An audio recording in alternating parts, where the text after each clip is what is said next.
live stream. All right, YouTube tribe, it's Clear Vision Wednesday time. We didn't have a session last week. Now we're back. I'm Claudia Mühlenweg. I am the creator of the Naturally Clear Vision method. I teach natural vision improvement, and this is my weekly live show. And today I have a super exciting guest that, I say that a lot that I'm excited, but I am truly excited about this guest because she is an eye doctor who loves the Bates method, who loves natural vision improvement. And honestly, there aren't that many. So I always get excited if I have a guest that knows that stuff, that's an actual trained professional eye doctor and can actually help us enlighten you on some interesting topics. And today, the title is Vision, the Hidden Disability. And when Dr. Elisa Beth, my guest, I'm going to bring her on in a moment, suggested, I was like, oh, that sounds really interesting. Like nobody talks about that. So we will highlight in a moment what we're going to talk about. I want just a few highlights about Dr. Beck. She is a functional behavioral optometrist and has always been interested in the more the neurotypical issues, or those with ADD or autism spectrum. In other words, more interested in how's vision connected to these behavioral changes? And that's kind of what we want to talk about. So let me bring you on, Dr. Elisa, and you have to unmute yourself. So super excited to have you here, and welcome to the show. Thank you. Thank you for inviting me. Yeah, I cannot wait to talk with you more, because we had a few discussions off the internet, and it was so super interesting. So tell us a little bit about how did you get into this whole optometry field, and also how did you decide not to follow the traditional optometry, but by just prescribing regular lenses? Oh, that's a big question. So where do we begin? Where do we begin our journeys with our eyesight and our vision? And I didn't even think about that journey until 9th grade. In 9th grade, I couldn't see the chalkboard. Remember chalkboards? Uh-huh. I couldn't see the chalkboard in the classroom in 9th grade. And I went to my father's friend, an optometrist, and he said, "You need some eyeglasses." And I was like, oh, how did that happen? Fast forward, I went to undergraduate degree. I got my biology degree and ecology. I wanted to just work in the woods for my life. And the only jobs that I saw when I got out of undergraduate was like in sewage treatment plants. And that didn't really appeal to me. I couldn't get the job in the national park, And so I went on to optometry school. My father, may he rest in peace, was a pharmacist. He didn't believe in drugs unless absolutely necessary, maybe heart medication and antibiotics, but he took one pill when he was 100, I think, for, they told him he had heart issues. So I had kind of this medical kind of orientation growing up with my dad, who had all kinds of natural remedies, even though he was the pharmacist. So that kind of sets the stage for how I entered optometry school. In optometry school, the school that I went to, for those that don't know, optometrists go to 4 years of undergraduate training and then 4 years of optometry school. So we're trained in vision. And the trend more recently has been towards medical eyesight care. And I'm very clear about using the word eyesight because most people think of vision care as eyeball care. I even brought an eyeball with me. Did you ever see an eyeball like this? This is my stuffed eyeball with an optic nerve. Do you have one?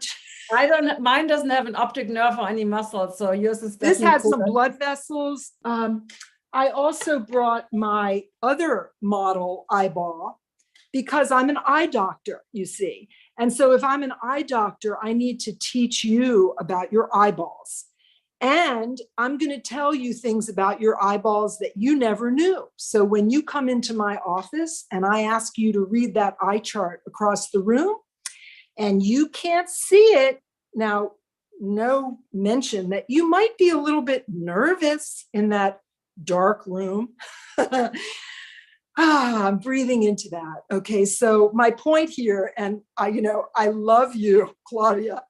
We hardly know each other. We've never met in person, but hey, what's going on today? I'm on a vodcast called Clear Vision. And I'm talking with somebody who totally understands, not only understands, but has cleared up her vision naturally. This is nothing that we were taught in optometry school. In fact, there is a wonderful organization that people could look up if they're interested. It's called the Optometric Extension Program. It's been around for I believe, over 100 years.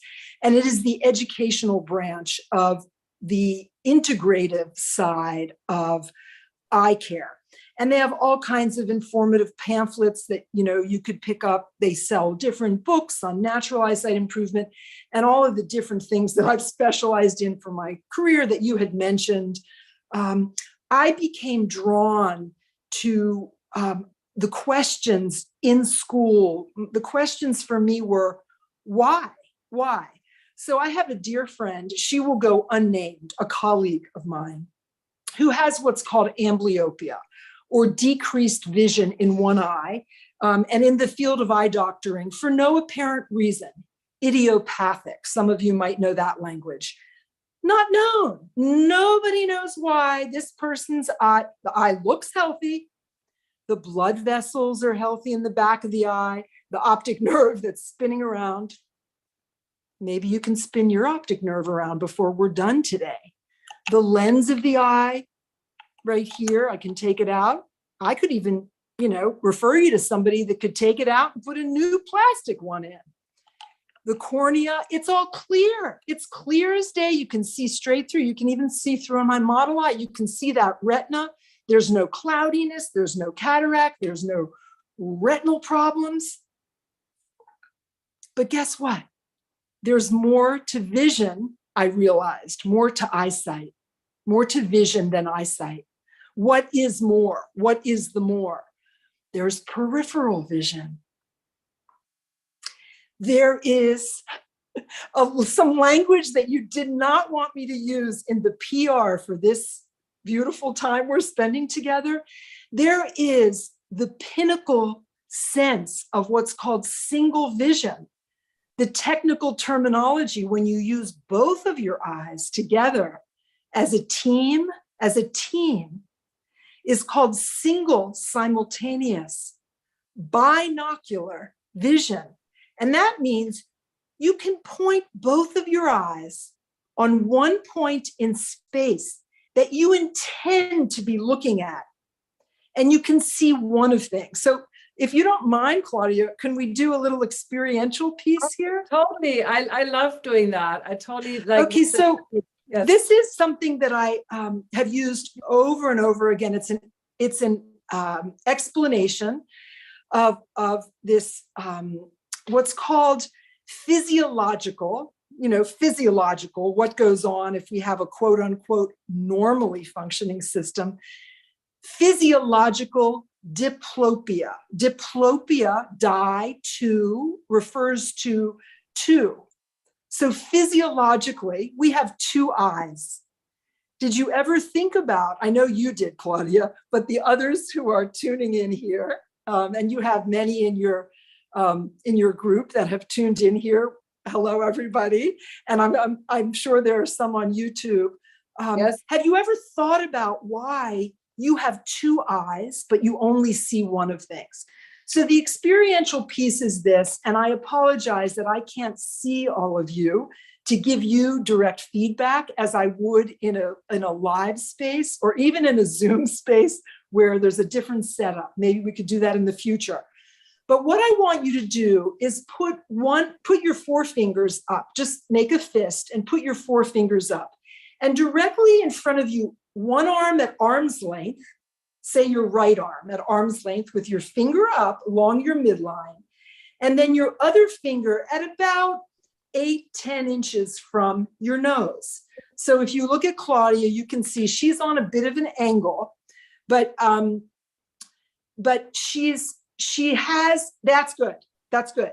She has her fingers directly in front of her. So you try that. And now, Claudia, I'm going to ask you not to answer because I want everybody to answer for themselves. But the question is, if you look at the finger that's far away from you, at the extended arm, the tip of your finger, how many of the finger do you see that's close to you? And I think Claudia knows the answer, but Claudia, you can do this too if you don't mind me putting you on the spot. So get that answer in your head. And now, Claudia, let me ask you, when you look at the finger that's far away, how many of the near finger do you notice? 2. Diplopia. Okay, let's do it in the reverse. When you look at the finger that's close to you, how many of the distant finger do you see? 2. Thank goodness. I was going to be sweating if she said something different. But if any of you out there are not noticing that quote unquote normal physiological diplopia response, have no fear. There are ways to work through that. And Claudia, I believe, is an expert at that. I've never told her that before, but I'm telling her now. And she's way more of an expert. And I am actually saying this to the world right now. I'm recognizing it. Protect me, God.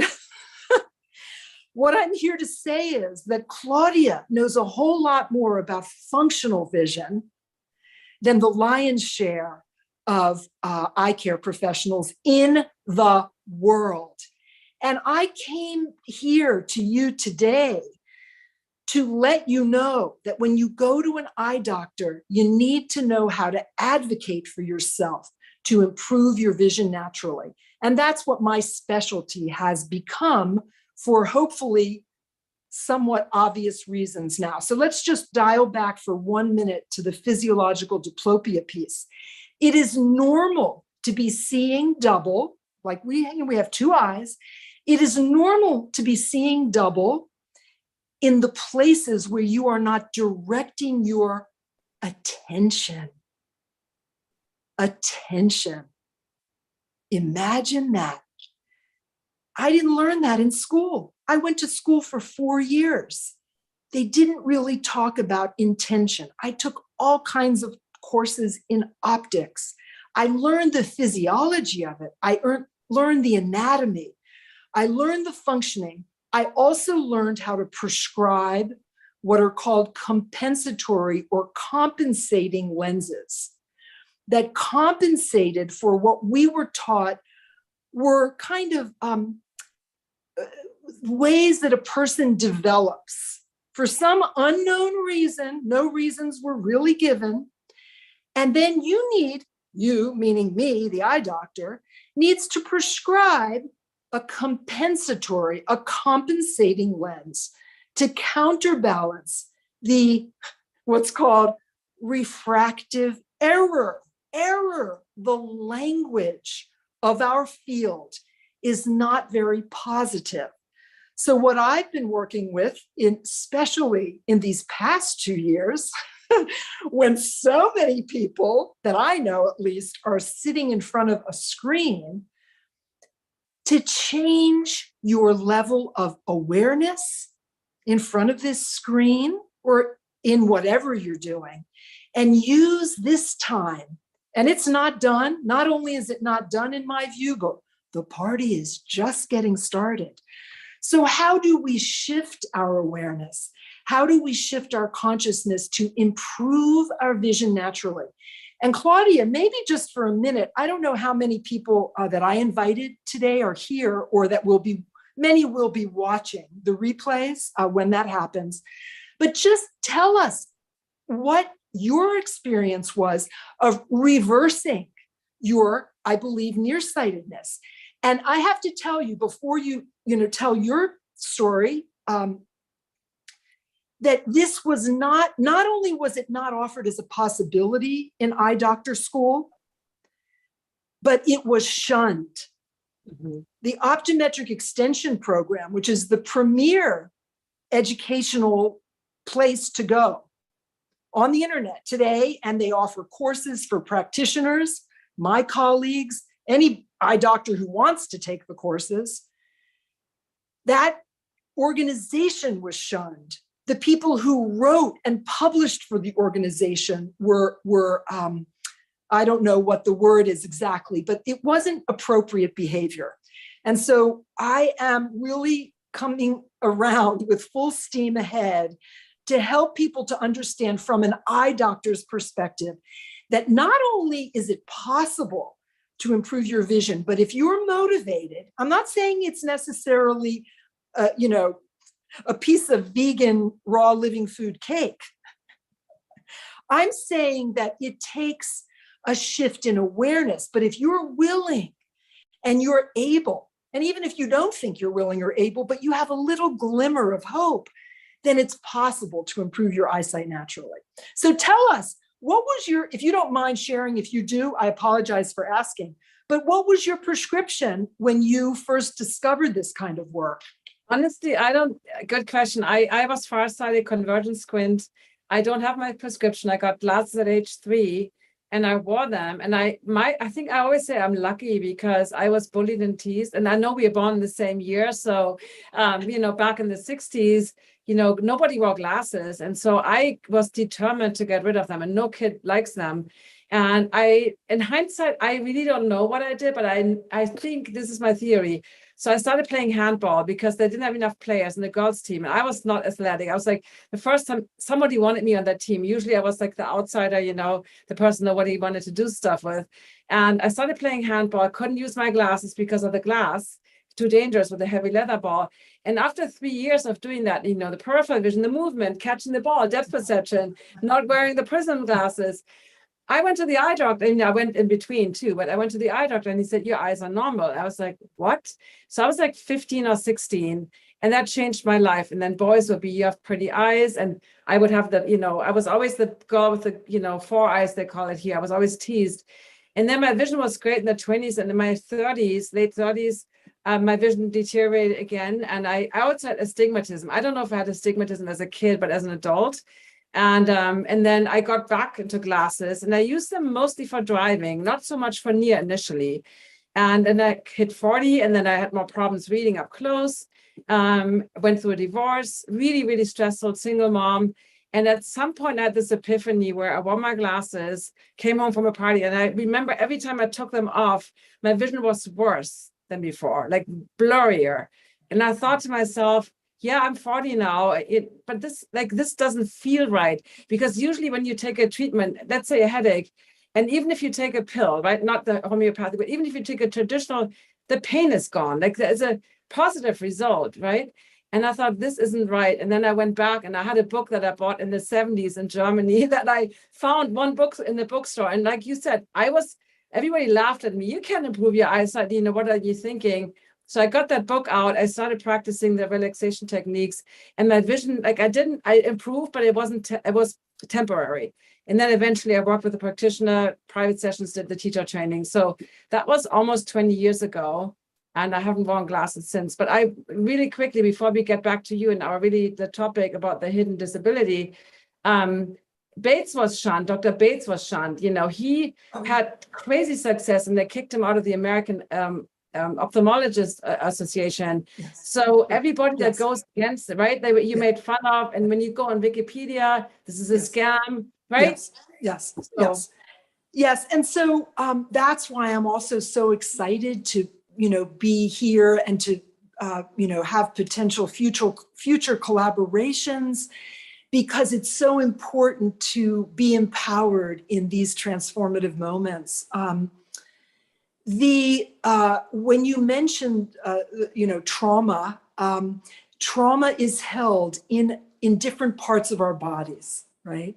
And for those of us that develop nearsightedness, farsightedness, astigmatism, amblyopia, crossed eyes, or strabismus, these are trauma responses. And I was listening yesterday to the person that you interviewed a few weeks ago, and she brought this issue up as well.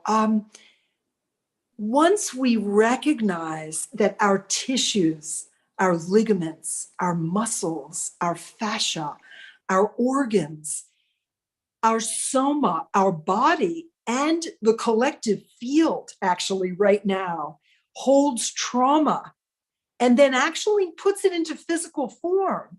Once we believe, and we don't even necessarily have to believe, but once you start doing certain activities, the types of things that you teach, the types of things that I teach and work with my patients and clients with, then we're always amazed, right? We think, wow, I didn't know that this was possible in this case. People, Claudia and I have been having a side conversation about the potential of reversing cataracts. And I said, let's not really get into that now because my colleagues certainly say that is absolutely not possible. Now, it may be true that at a certain point, once it's reached a certain point, one of my colleagues describes it as, once you fry an egg, you can't really unfry that egg. But what about preventative measures to prevent yourself either from ever getting those changes in the lens of your eye? I don't know if you can see this, but yes. You want a clear one of these.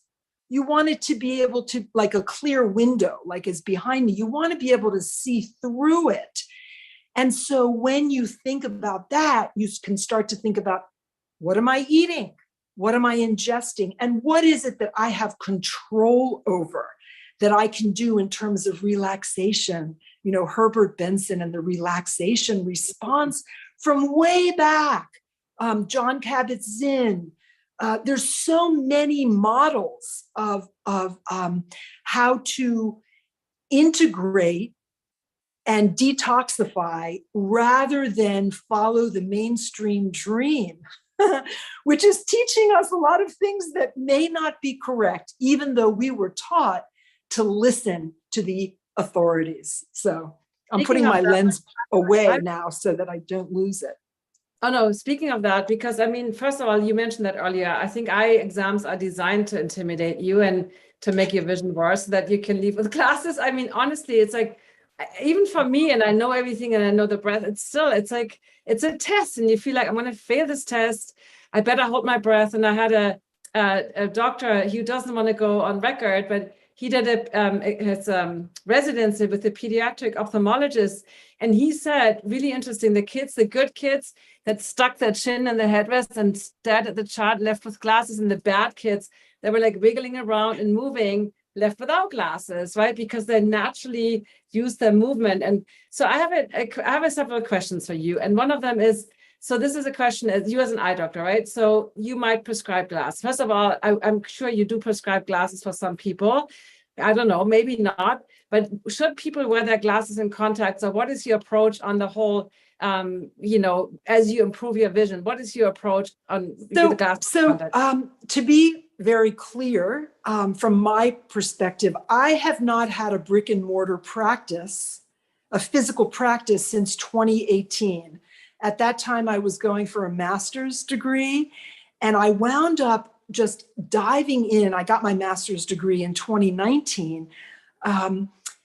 And I then, during COVID, I developed several courses. And what I do is this, and this is what I recommend to patients and how I advocate for patients and how I do, the consulting work now behind the scenes, so that when people do go in for an eye exam, they are not so intimidated, and that they can show their truth through their eyes in those moments. Because just as when you have your blood pressure taken or your blood sugar taken, it fluctuates through the day. And so if you went to, a half a dozen eye doctors, depending on what your rapport with those eye doctors are and what the circumstances were before you landed in the chair, you're going to have slightly different prescriptions. Maybe not hugely different, but I can guarantee the axis of the astigmatism may shift.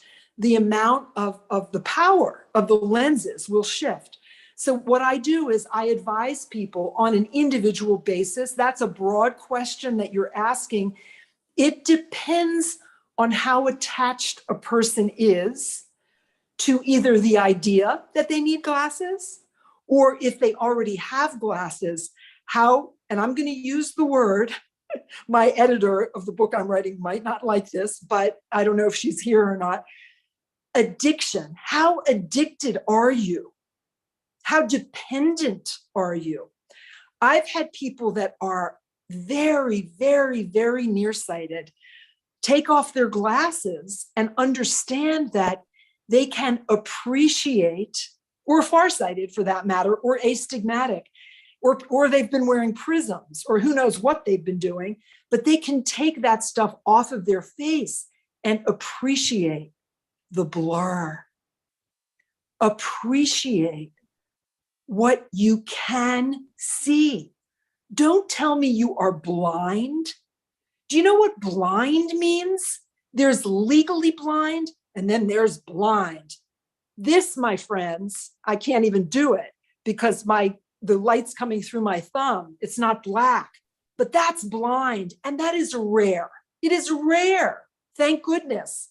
On this planet, at least, most people that even are called blind, even if they have a stick that they're walking around with for activities of daily living, they have some light perception. They have some form perception.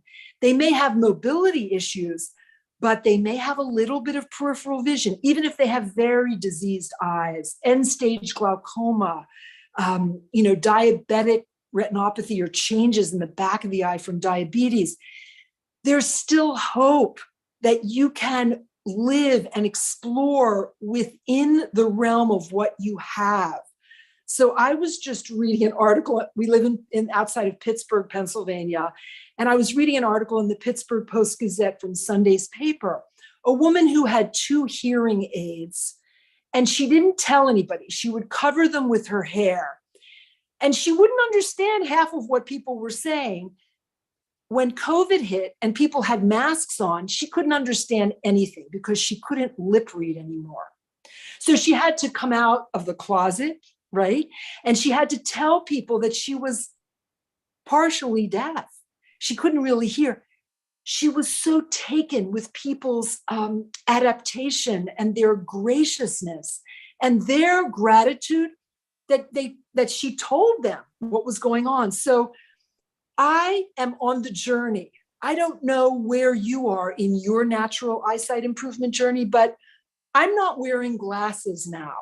But I do have some what's called nearsightedness, okay? So if I gaze, let's all take a vision rest break right now. Let's gaze, if you're looking straight at the computer screen, let's look around somewhere else. I'm gonna turn my head gently and I'm gonna look out the window. When I gaze into the distance, I'm noticing something about my soma or my body. What do you notice?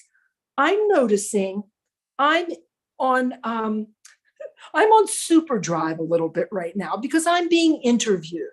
I'm sweating a little bit. I'm looking out. I see a rhododendron plant. I see a house across the street. That house across the street is not as clear as it was this morning when I looked out the window. So I'm noticing that my habit, and I know this about myself, when I get a little bit more into my sympathetic or active part of my nervous system, I get a little bit into my fight or flight, and it lands in my visual system. And this I notice many times during the day. And I'm inviting you now to notice what you notice. Take time to gaze away from your phone or your computer screen. Take time to come back to your breath. I even brought one of my fancy slides with me today. This is, see, on the very top of this slide, you'll see vision rest breaks. Can you see that? You tell me, Claudia. I can see it, yes. Vision rest breaks. So we just took a moment to take a vision rest break. And these are my fun slides. Why do I like these slides instead of using the Zoom technology? Because I can move around. Not only that, I can hide behind it if I want to, and I can read something that's on the back of it. So vision rest breaks, blink. These are things that Claudia teaches, I'm sure. Right. Bring your blinking to conscious awareness. Come back to your breath. Notice your body and your breath, the breath of life. And, take time to be present in these moments, because if you think you don't have time to meditate, and if you think you don't have time to sit with yourself, I've got news for you. We've got a lot coming. And so pay attention to what's going on in these present moments with you. And so that's when I move fast forward even further to the present moment, where I've moved much more deeply into my spiritual nature. And I've started to recognize that spirituality, meditation, prayer has everything to do with natural eyesight improvement. And so I take time now, as much as possible during the day, to be present with myself, to be quiet, to meditate. I've just learned most recently certain prayers from my spiritual tradition to say about food before I eat. Who would have thought? I was raised in a very secular, religious background, But as we start to look into all of our backgrounds, and you go back just a few generations, there are traditions that I'm speaking about myself, you may have poo-pooed. Your parents may have poo-pooed. They may have wanted to fit in with whatever the popular culture was. That doesn't have to necessarily be who you are.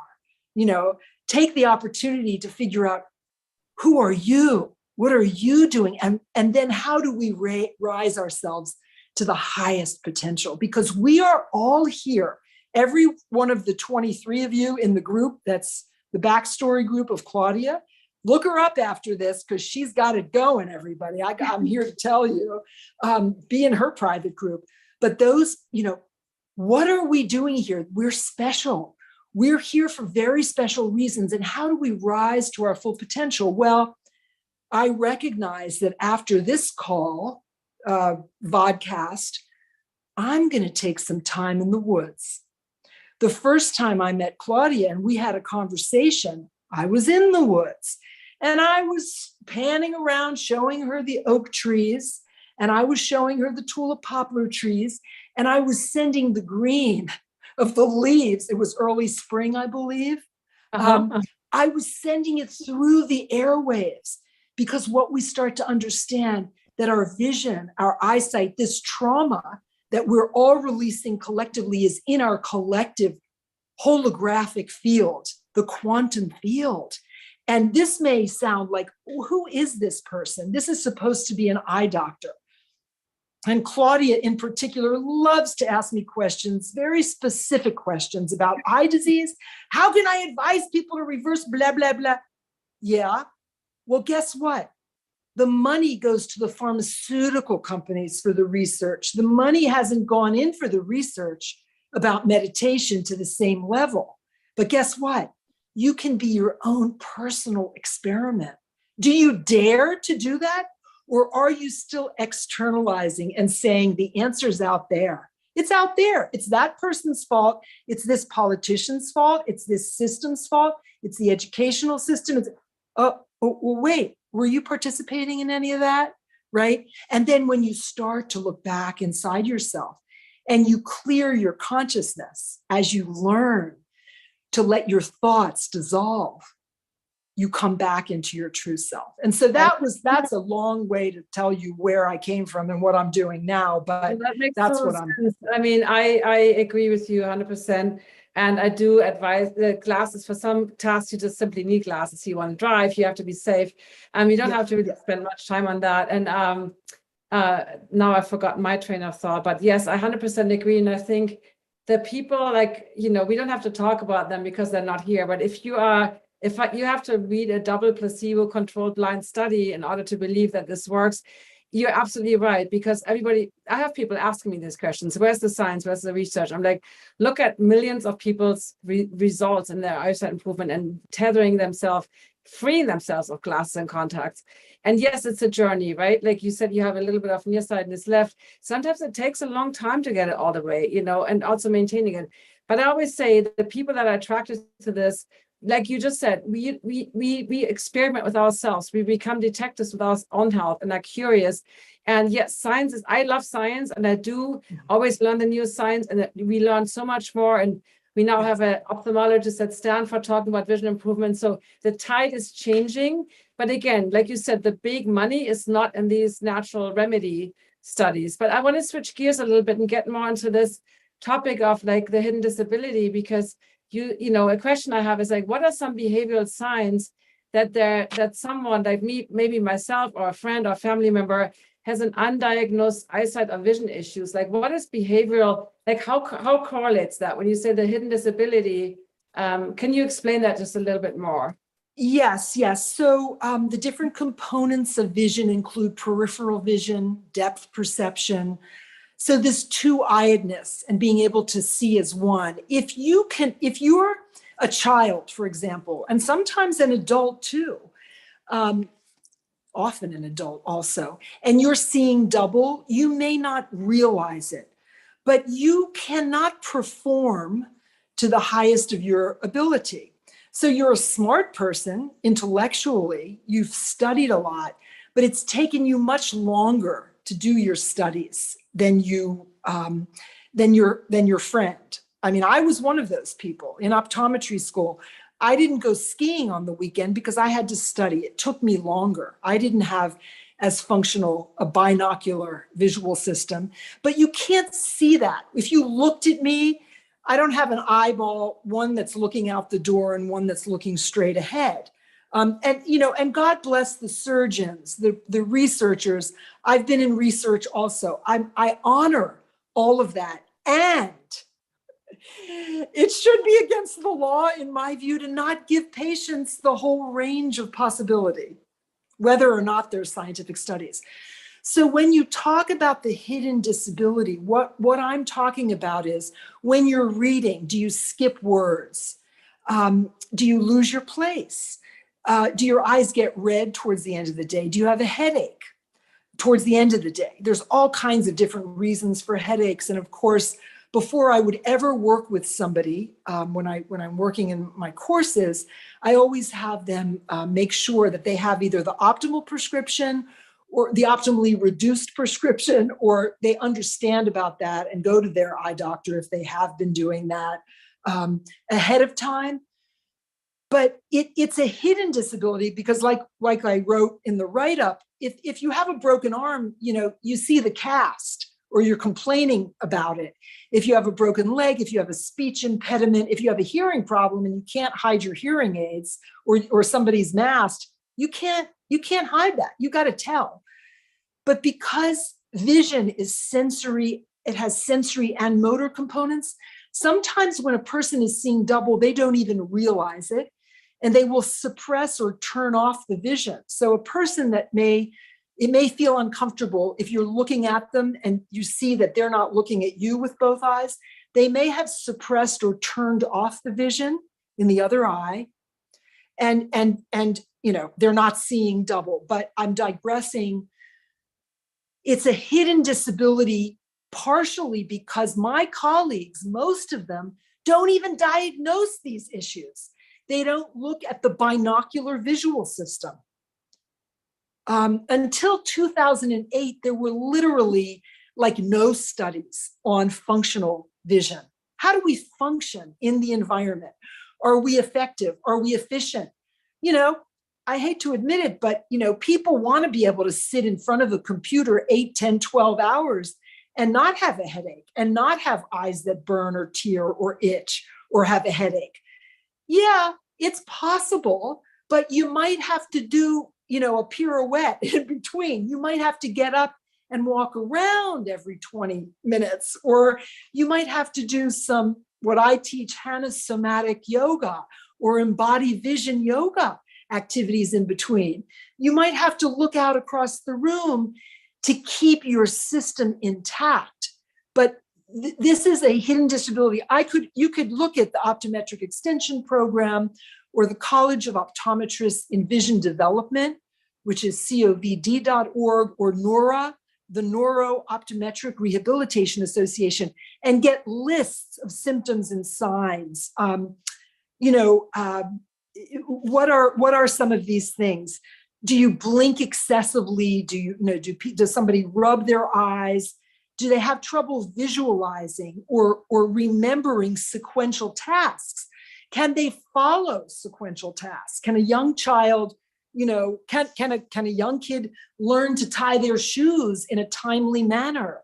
Are they speaking logically or clearly, if that's what's required, and not going into spoken word poetry like I like to do sometimes to relax my vision? Do you see? So it's a hidden disability because partially the field of pediatrics, of general interns, I'm just, I have this idea. Anybody who has the potential could take me up on it.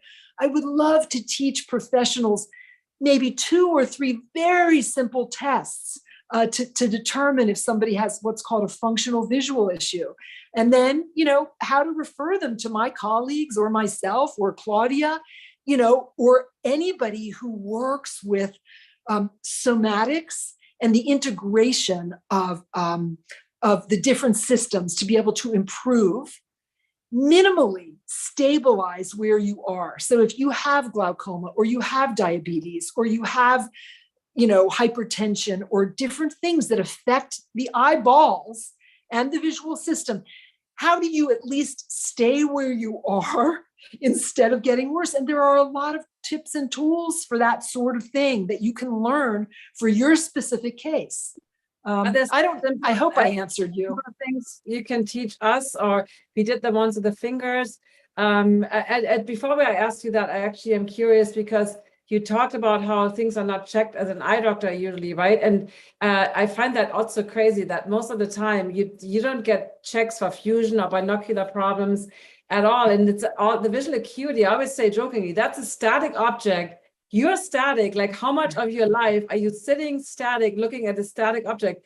It's crazy that's kind of the measurement of our eyesight, which is just a teeny fraction of how our vision works. Trust me, you and I are on the same page about these things. Drives me nuts. There is dynamic visual acuity can be measured. And so I've worked in sports vision. I've worked with people to improve their sports performance. I worked with a high school hockey team at one point. My colleague, he's no longer around, but Harry Wax and another colleague of mine, Dr. Berger, worked with the Washington Redskins at one point to work on reaction time. And all these things can be tested.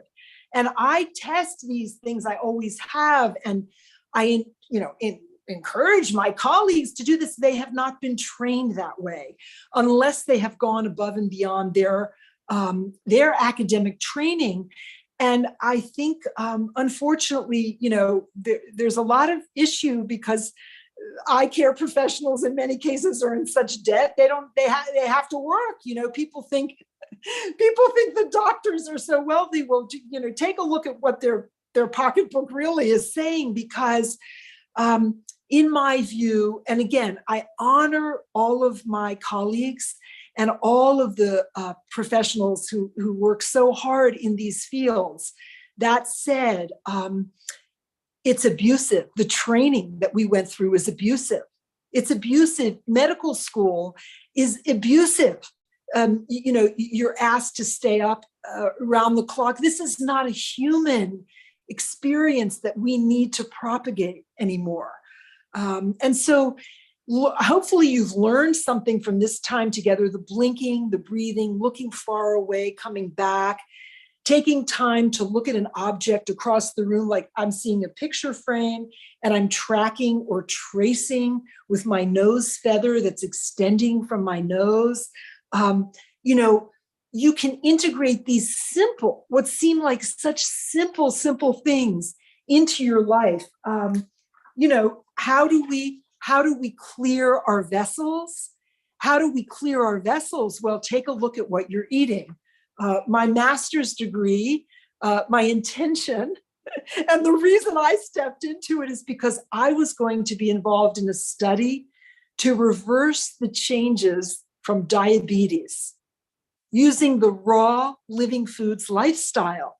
You see, no study has ever been done like that. But my the funder, the person that was supposed to get the funding, lost the funding.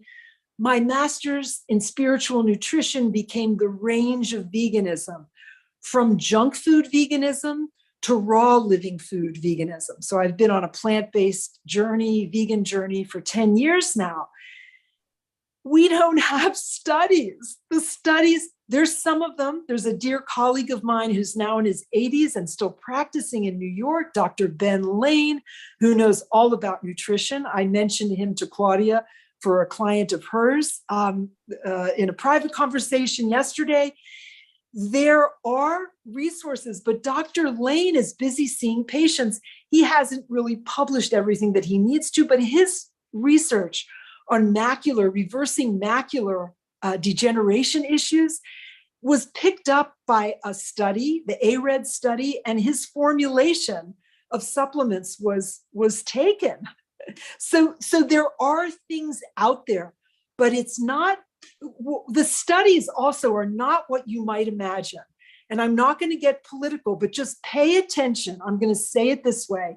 Pay strict attention to what you are putting in your body, whether it's food, whether it's pharmaceuticals, whether it's injectables, because if you start to really look at the studies, you might really be surprised.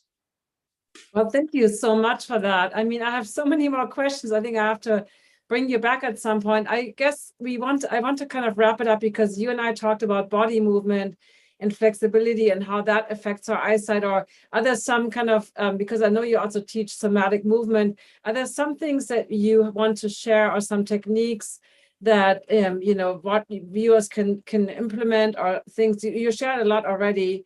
Are there any additional things that you feel that you wanted to share that is really important? I like when I first come in contact with an audience that I don't know anybody's background.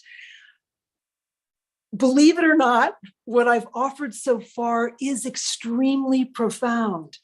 And so bring your blinking to conscious awareness. Flutter your eyelashes.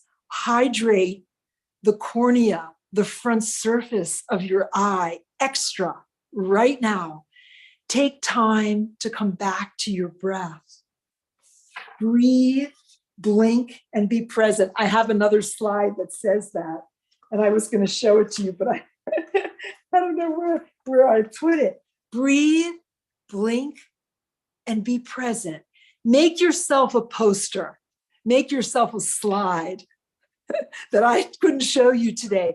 Decorate it. Put it up on your wall. And at least once a day, breathe, blink, and be present. Come back to your present awareness. These things seem simple. But as you move through your day for the rest of today, afternoon, evening, morning, wherever you are in the world, you might be surprised. And especially if you're in a situation of conflict or argument or trauma, come back to your blinking, your breathing, and being present. And I don't know, I guess the links to the things that I'm offering right now are Claudia has shared. You could reach me through my website, which is enliveningconsciousness.com, if you can spell that, or put my name, Google my whole name. I have different names. I go by different names. Claudia wanted to call me Dr. Beck, and I said, well, that's not my whole name. If you look under Beck, you're going to find something else than Haransky-Beck. But I put them in the show notes, and you offer a free meditation, you offer a Hama yoga classes, and also people can reach out to you and have a consultation with you. I think that's a really great way. I'm just looking if there's any questions. We have only a few questions here. One was, how do you hydrate your cornea? Well, blink. I know. I was just. There are different homeopathics, that's what I recommend. I just found one. We were traveling a few weeks ago and we were at a Whole Foods market in, I think it was, I want to say it was New Jersey. Now I can't remember exactly, but the company that makes the homeopathics called Boiron, Boiron, I think, has an incredible homeopathic hydrating individual, they're in little individual ampules. They have an incredible product. There are other products that can be used depending on what your situation is, but blinking and bringing blinking to conscious awareness hydrates your cornea. And it's the natural process. Our blinking, we don't want it to be in conscious awareness usually, but when we bring it to conscious awareness and blink more often, I'm doing it, it might look a little bit unusual. When we stare at the computer screen or stare at our written material or stare at the television set, our natural blink rate, which is 12 to 15 blinks a minute, gets decreased. And we don't realize it. So the subconscious starts to take over at an inappropriate behavior pattern, an inappropriate. So we have to retrain ourselves, and that's what it's all about. And it's all possible, but it's not a pill. It's a process. It's development. Same language. I always say it's a habit. Like I used to be so good at staring, and now when I try to demonstrate for like an Instagram reel, it's like I can't even do it more than 5 seconds, and my eyes already hurt. Several people were curious about, and this is something I get asked a lot as well. Is there a list of like eye doctors like you, people that see patients? Do we have a list? Absolutely. There are several organizations that I recommend. One is one that I'm a fellow. I'm a woman, but I'm called a fellow there. The fellow, it's called the College of Optometrists in Vision Development. And I believe that the website is the acronym COVD. College. There's no I in there. This came way before COVID. COVD.org, I think. But the College of Optometrists in Vision Development lists by your location different optometrists who are certified in functional, developmental, behavioral vision care. The lion's share of them, unlike me, have a practice, and you can go in and have an eye exam from them. I may have a practice again, but I have to finish my book first. It's hopefully 2023, and we'll see where we go from there. But I'm preferring now to teach groups of people or just individuals one-on-one, because there's so much that you can do on your own once your awareness shifts, once you change your mind. So COVD, I recommend. The other is the Optometric Extension Program. And I'm not recalling their website. Tricia just put covd.org in the chat if you're on the Zoom meeting here. The Optometric Extension Program, there's another word, OEPF.org. Tricia, you're hired. Do you work for other people? No, you can't have her. Okay, maybe Tricia has a friend. OEPF.org. And they have all kinds of educational pamphlets. These are old, the ones that I picked up. But like, for example, Lucy Baines Johnson, one of my colleagues, the late Dr. Robert Kraskin, worked with Lucy Baines Johnson. Here's one of the old pamphlets. I was nearly a dropout, and how when she had vision therapy, she really improved. Does your child have a learning-related vision problem? And then when you open up this pamphlet, it gives you all of the different signs and symptoms to look for. Educator's Guide to Classroom Vision Problems, Preschool Vision Development Parents Checklist. These are valuable resources. And then the third organization I mentioned a little bit earlier is the Neuro Optometric Rehabilitation Association. I would encourage any or all of you, no matter who you are, if you're a parent, if you're a practitioner, if you're whatever you're doing, taking care of your landscape, you could come to the annual meeting, which is coming up in September in Columbus. I would love to meet you in person, Claudia. I'm inviting you to. You would love this conference. It's all different disciplines. So it was started by optometrists, the Neuro Optometric Rehabilitation Association.